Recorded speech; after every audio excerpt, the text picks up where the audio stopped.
Subscriber આવી જશે અત્યારે ફીંડલા ખાવા માટે, કારણ કે જો અમારે શારદાબેન આવ્યા છે આજે ફીંડલા ખાવા માટે. રામ રામ બધાને. તો ચાલો ફીંડલા ખાવા. જય શ્રી કૃષ્ણ, જય ગૌ માતા. સ્વાગત છે તમારું અમારા નવા વ્લોગમાં. તો આપણે વહેલા જો ગાયોને અહીંયા ફેરવી લીધી, સરસ મજાની અહીંયા બહાર ફેરવી લીધી હતી, કારણ કે અહીંયા ગાયોને હે ને ખીલા ફેરવા પડે ને, કારણ કે એકને એક ખીલે રહે તો પછી એને પણ કંટારો આવી જાય. આપણે એકને ઠેકાણ બે રહી તો આપણને પણ કંટારો નથી આવતો, તો એ માટે જો આપણે ગાયોને પણ ફેરવવી પડે. તો મસ્ત મજાની અમે આજે અહીંયા બહાર ફેરવી લીધી છે.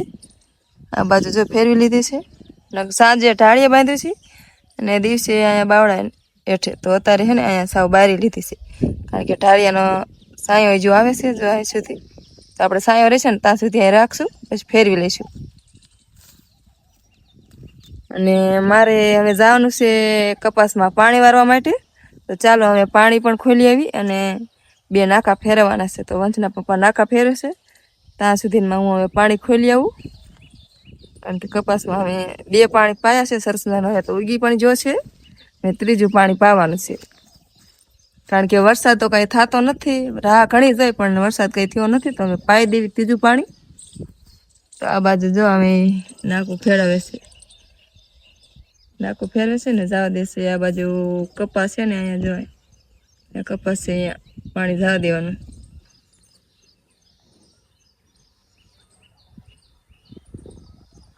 જસોદા જો અમારી જસોદા આટા ફરે છે, કારણ કે હવે નીંદ નાખવાનો ટાઈમ થઈ ગયો છે. તો ચાલો હવે એને નીંદ નાખી દઈએ ને પછી ખોલી દેવી પાણી. દઈશું પાણીના ટાંકે. અમારે અહીંયા ટાંકો કે તમારે શું કહેશે ને કોમેન્ટમાં કહેજો. તો મસ્ત મજાનો જો પાણીનો ટાંકો ભર્યો છે. તો આપણે હવે હે ને ડાટા ખોલી નાખવાના છે.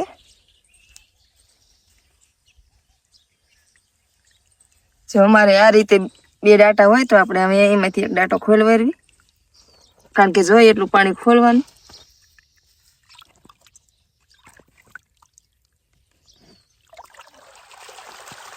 તો અમારે જો એક નાનું ડબલું છે ને એક મોટું, તો આપણે નાનું ડબલું ખોલ્યું છે, કારણ કે બહુ પાણી પછી નળિયામાં હમાય નહીં ને વજુ હોય તો.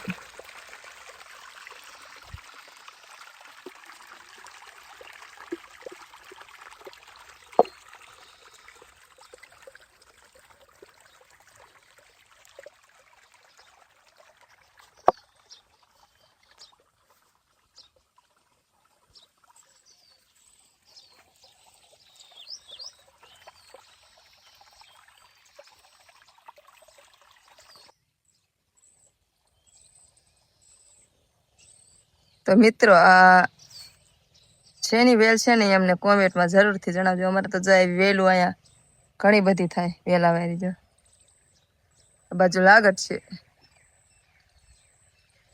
ને એમાં જો મસ્ત મજાના ફૂલ પણ આવે છે, આવા સફેદ અને ગુલાબી જેવા. જો બે કલરના મસ્ત ફૂલ. તો આ વેલનું નામ શું છે ને એ અમને કમેન્ટમાં જરૂરથી જણાવજો, કારણ કે અમારે તો જો વાડે અહીંયા ઘણી બધી વેલું છે એવી. આપણે પાણી ખોલી નાખ્યું, હવે જઈએ કપાસમાં પાણી વારવા માટે.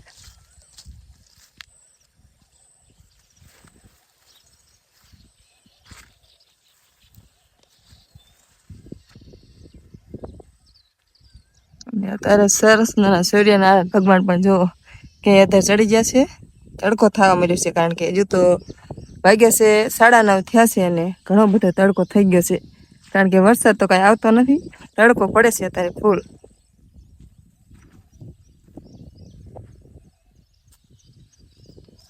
ઉભી રહ્યો નીંદ નાખવી એમ. તો મિત્રો આપણે આવી ગયા છીએ અત્યારે કપામાં પાણી વારવા માટે, કારણ કે વરસાદ તો કાંઈ થતો નથી. વાદળા થોડા ઘણા થાય અને વિખાઈ જાય છે અને પવન સડી જાય છે, તો વરસાદ આવતો નથી. તો આપણે જો કપાને બે પાણ પાયા હતા અને પછી મેલી દીધું હતું, નતા પાયું, પણ હવે પાવું પડશે, કારણ કે જો સુકાવા માંડી છે. અમે મકાઈ વાવી છે ને, તો મકાઈને જો પાણીની જરૂર છે, તો મંડી છે સુકાવા. કારણ કે આની તો ખાસ વરસાદની જરૂર છે, પણ વરસાદ કંઈ થતો નથી. તો આપણે જો અહીંયા પાણી ચાલુ કરી દીધું છે આ બાજુ. તો આ બાજુ તો જો બધો કપાસ વાયા છે અને એમાં અંદર મકાઈ નાખી છે ગાય ભેંસો માટે, અને અહીંયા બે સા અમે મગફળીના કર્યા છે.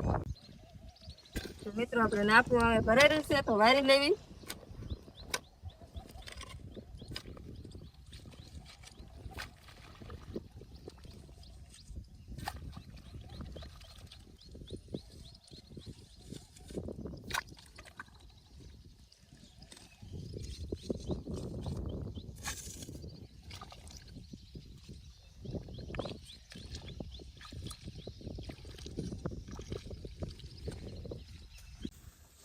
તો જો મિત્રો અત્યારે વાગી જશે બપોર. અત્યારે બપોર થઈ ગયા છે. બપોરના 12 વાગી ગયા છે અને મેં પાણી વારીને વ્યાયા છે. અને આવીને તરત જ જો ગાય ભેંસોને નીંદ નાખી અહીંયા બધાને. લીલી ઝાર વાટીને લાયા હતા એ નાખી છે બધા ગાય ભેંસોને. અને આ બાજુ અમારે જો વંશને એવું નિશાળે જઈને વ્યાયા છે. નહીં વંશ? આજે હતો શનિવાર તો વહેલા છૂટી જશે. 11:30 થાય ને તો છૂટી જાય છે. તો વ્યાયા છે તારે નિશાળેથી નહીં? અમારે વંશવણ બાલ વાટિકામાં છે નહીં? અને વંદના છે બીજું જો એ બીજા ધોરણમાં છે. તો ચાલો હવે અમે કરી લઈએ બપોરા. હે તો જો મિત્રો અત્યારે વાગી જશે સાંજના 5:30 અને અમારે સબસ્ક્રાઈબર આવી જશે અત્યારે ફીંડલા ખાવા માટે. કારણ કે અમે એક વિડીયો મળ્યો હતો ફીંડલાનો, તેમાં ઘણા બધાની કમેન્ટ આવી હતી કે અમારે ફીંડલા ખાવા આવશે. તો અત્યારે અમારે જો એક સબસ્ક્રાઈબર ને અમારા ફેન ફોલોવર આવી જશે ફીંડલા ખાવા માટે. તો જો આ બાજુ પાડે છે ફીંડલા, કારણ કે અમે આગલો વિડીયો મળ્યો હતો ને એમાં ઘણા બધાની કમેન્ટ આવી હતી. તો જો અમારે શારદાબેન આવ્યા છે આજે ફીંડલા ખાવા માટે. રામ રામ બધાને. તો ચાલો ફીંડલા ખાવા. અમે કોમેન્ટ જોઈતી તો અમને ફીંડલા બહુ ગમ્યા. અમે આજે વાડીએ ફીંડલા ખાવા આવ્યા છીએ. ચાલો બધા ફીંડલા ખાવા. તો અમારી વાડે જો હજુ ઘણા બધા છે અને આ બહુ ઉપયોગી હોય છે. તો કેન્સર જેવા રોગો માટે તો ખાસ ઉપયોગી છે. અને જો હજી તો ઘણા બધા છે. તો જે કોઈને ફીંડલા ખાવા આવવું હોય તો અમારું ગામ છે મનડાસર, થાનગઢ તાલુકાનું મનડાસર ગામ છે. તો આવી જજો બધા ફીંડલા ખાવા. અને જો મિત્રો ફીંડલાનો મસ્ત કલર જોવો, એનું ફળ એકદમ લાલ અને અંદરથી ને મસ્ત લાલ જ નીકળે અને એકદમ મીઠા હોય છે. જે અમારો આગલો વિડીયો જોયો છે એ બધાને તો ખબર જ હશે, કારણ કે મેં આગલા વિડીયોમાં તમને દેખાડ્યું હતું કે કેવા ફીંડલા છે અને અંદર કેવા નીકળે છે ફોલવી ત્યારે. અને એનો ટેસ્ટ પણ બહુ મસ્ત હોય છે, મીઠો.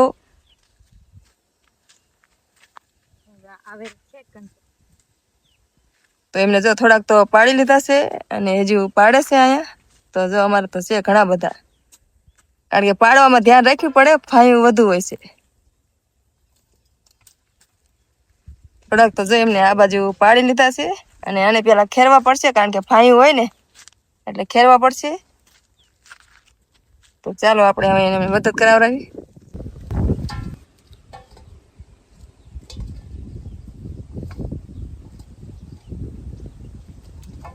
તો જો મિત્રો આપણે છે ને ફીંડલા પાડવાની મદદ કરાવડાવી છે. થોડાક તો એમને પાડતા, પણ હવે હું મદદ કરાવડાવશું, થોડાક પડાવડાવું.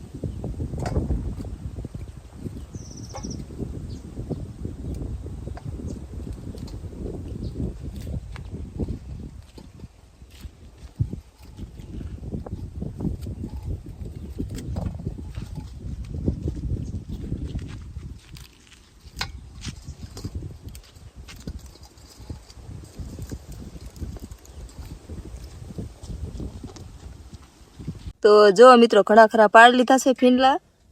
હવે લઈ જશે એમના ઘરે, કારણ કે સરસ મજાના ખેરી અને જબલામાં ભરી લીધા છે.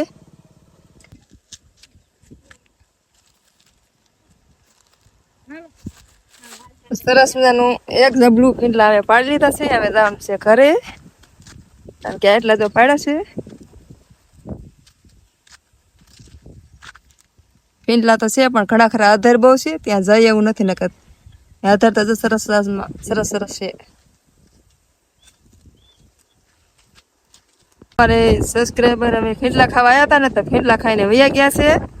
અને ઘણા બધા એમને ખાધા અને ઘરે લઈ જવા પણ ઘણા બધા પાડીને લઈ ગયા છે, કારણ કે એમના ઘરે હોય ને એના માટે પણ લઈ ગયા છે. અને અમારે જો ગાય ભેંસો દોવાનો ટાઈમ થઈ ગયો છે, સરસ મજાના સૂર્યનારાયણ ભગવાન પણ હવે જો આ બાજુ અસ્ત થઈ રહ્યા છે. અહીંયા સરસ મજાના અસ્ત થઈ રહ્યા છે અને ઘણા ખરા જો વાદળા થાય છે પણ પવન ચડી જશે એટલે વરસાદ કઈ આવતો નથી. અને સાંજના સમયનો વાડીનો સરસ મજાનો જો નજારો, શાંત વાતાવરણ અને સરસ મજાનો જો પવન આવે છે. ઘણો ખરો પવન છે. આ બાજુ અમારી જો જસોદા બેઠે છે ખાણ માટે, કારણ કે દોવાનો ટાઈમ થઈ ગયો છે. આ બાજુ અમારે લક્ષ્મી ઊભી છે,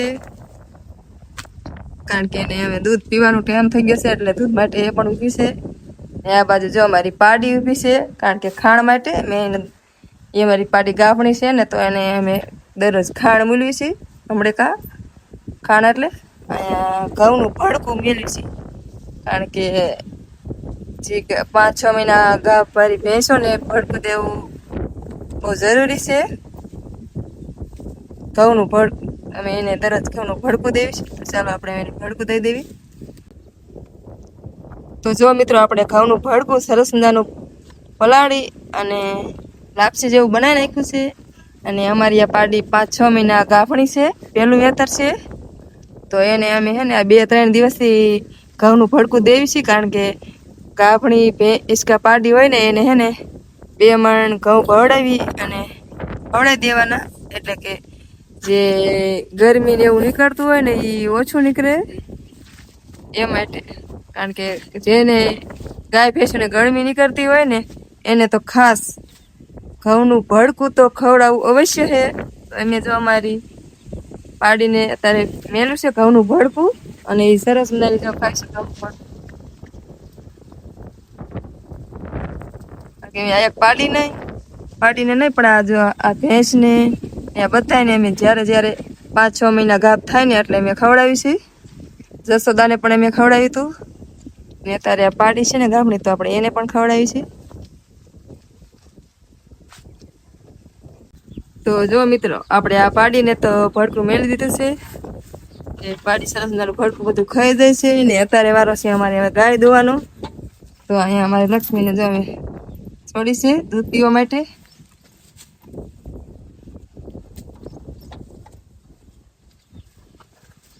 અમારી ગાય જો એને પણ આપણે એને ખાણ મેળવી છે. તો એને અમે ખાણમાં રાજદાન અને ખોળ ને જવનું ભડકું એ બધું મિક્સ કરી અને એને મેળવી છે.